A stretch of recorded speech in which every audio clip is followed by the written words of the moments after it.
I'm on Queen Street in Niagara Falls for the Historic Artistic Exhibition Center's Artist in Residence program. Now, this is where artists have a chance to do some of their work and get up close and personal with the public. Let's go inside and see what's going on.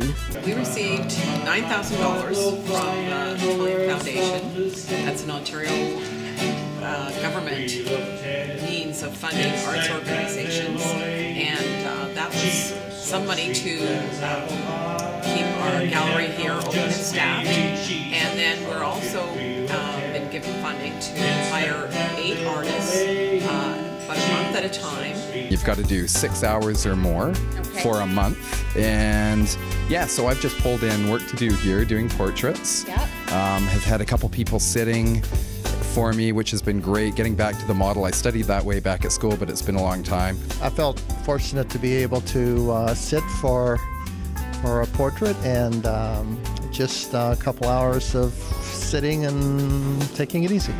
I went to the Art Students League in New York. It's just below Central Park, and was there for about 5 years. So what do you think the importance is of bringing artists into a place like this where folks can actually see what you do up close and personal?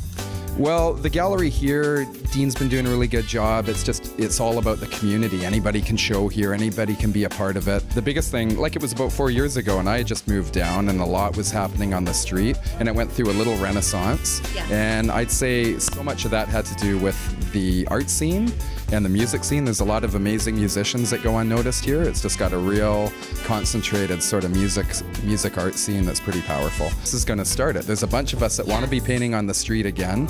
I think it's just allowing it to become more of an arts and culture center, which will be a part of the infrastructure that'll allow it to flourish. So, you know, it's off to another start, I think. I hope they keep doing sort of what they're doing here, more grant money coming in. Yeah. And yeah, I think let some artists paint on the street more, give some space if it's not being used, get people in. I think it's really strong. Like there's not a lot of ego in the work. People are really giving. I find the music scene in Niagara Falls has quite a bit of a folk sort of hippie, sort of indie rock kind of thing. I find a lot of the visual artists, there's a real strong network and people trying to build up the scene. What do you think, Chris? He's got to go soon, so he's not.